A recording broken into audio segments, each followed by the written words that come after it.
Terry, when Mo Williams officially announced his retirement, and even before that, there were a lot of concerns, maybe not deep angst, but some worry about the backup point guard with the Cavs. You know, Kyrie-Irving came through last year pretty well once he recovered, but has had some history with some injuries and missing games. So there was concern as to who would back him up, and now maybe they have found somebody. The concern actually began at the end of the playoffs because Mo Williams' knee was bad. They knew this. Yeah. Secondly, they were fearful that Dellavedova, some would throw a ton of money at Delly. They did. Milwaukee did.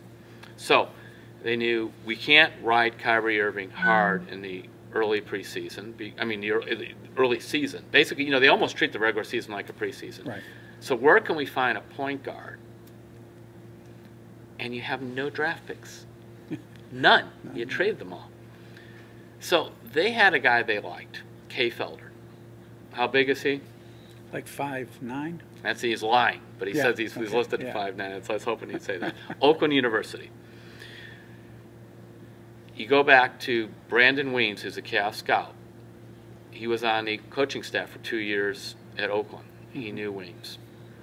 When LeBron James went to Cleveland State to see the retirement party for Norris Cole's number, they played Oakland, and they played Kay Felder. He came away liking the kid. Weems had told him he's really a good player.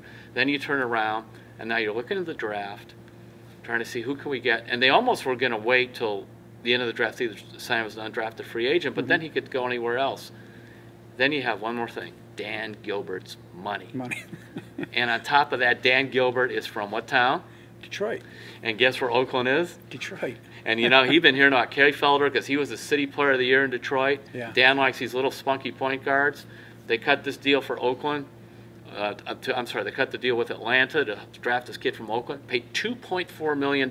You could pay up to $3 million for a draft pick. But as David Griffin told me, he said, you know, when we said to Dan, we like this guy, it's like Dan's like, well, write the check. Yeah. So they wrote the check, they got him, and so far he's off to a good start. And he's not a guy that's going to play heavy minutes in the playoffs, but, you know, he could really help you through the regular season.